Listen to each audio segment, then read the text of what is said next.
Profit and loss का बहुत बेहतरीन सवाल। तो जितना सवाल बेहतरीन है उससे बेहतरीन उसका तरीका। पहले डिटेल उसके बाद ट्रिक। एक व्यक्ति क्या करता है कि 11 संतरा खरीदता है 1 रुपया देकर के। अब उसे मार्केट में बेचना है 10% का बेनिफिट लेकर के। तो जाहिर सी बात है 1 रुपये में कम संतरे बेचेगा। पूछ भी यही रहा है कि 1 रुपये में कितने संतरे बेचे। अगर 11 खरीदा है 10% का फायदा चाहिए तो 1 रुपये में कितने संतरे बेचे। निश्चित तौर पर वो कम संतरे बेचेगा। उन संतरों की संख्या आपसे प्रश्न पूछ रहा है।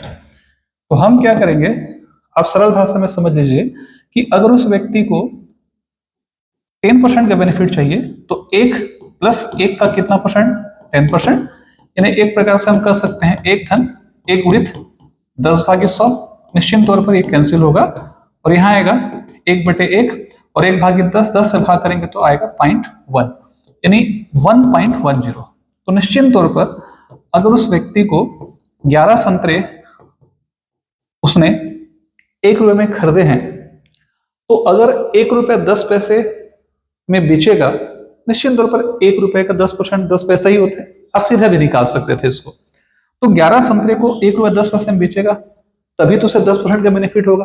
लेकिन सवाल में यहाँ पर कितने रुपए में बेचे ये पूछ नहीं रहा है। सवाल में वो ये पूछ रहा है कि 1 रुपए में ही बेचना है तो संतरों की संख्या कम करनी पड़ेगी।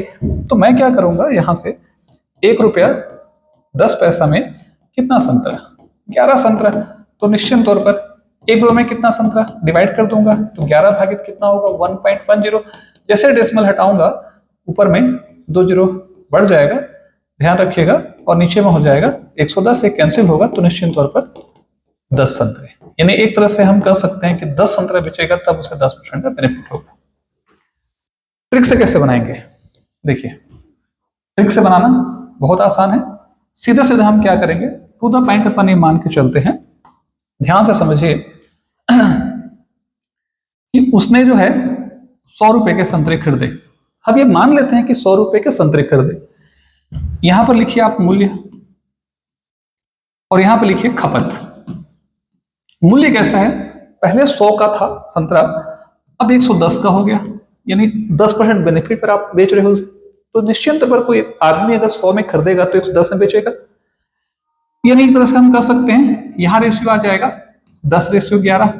अब खपत हमेशा उसका उल्टा होगा, याद रखिए। यानी एक तरह से मैं कह सकता हूं अगर पहले 10 जो संतरे की कीमत थी 10% बेनिफिट के लिए उसे 11 में बेचना पड़ेगा, तो खपत उल्टी होगी। खपत उल्टी कैसे होगी, पहले अगर 11 संतरा यूज करता था तो अब आपको 10 संतरे यूज करने होंगे।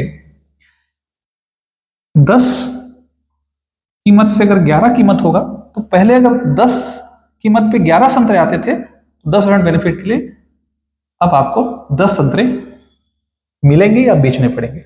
और यही मेरा क्या हो जाएगा, सीधा आंसर हो जाएगा। अगर इस तरीके में आपको कोई कंफ्यूजन हो रहा है तो मैं एक क्वेश्चन और बनाता हूं, डाउट आपका क्लियर हो जाएगा।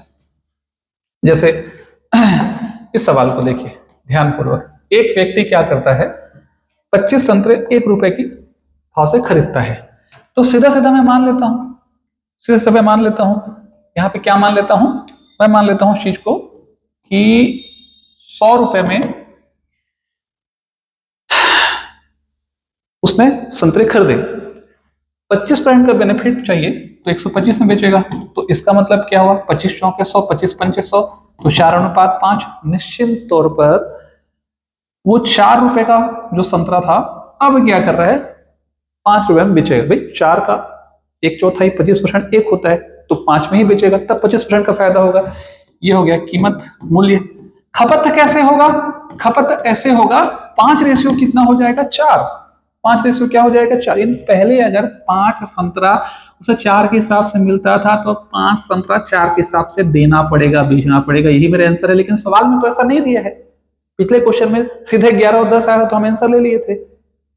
यानी 5, ध्यान रखिए कीमत 4 थी तो 5 संतरा मिलता था, कीमत 5 हो गई तो 4 संतरा मिलेगा या बेचना पड़ेगा।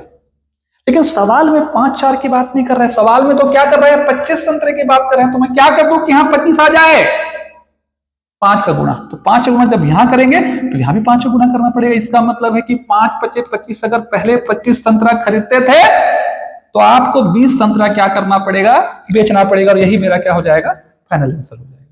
उम्मीद करता हूं कि ये ट्रिक आपको पसंद आया होगा, और पसंद आया होगा लाइक कीजिए, चैनल सब्सक्राइब कीजिए और शेयर कीजिए।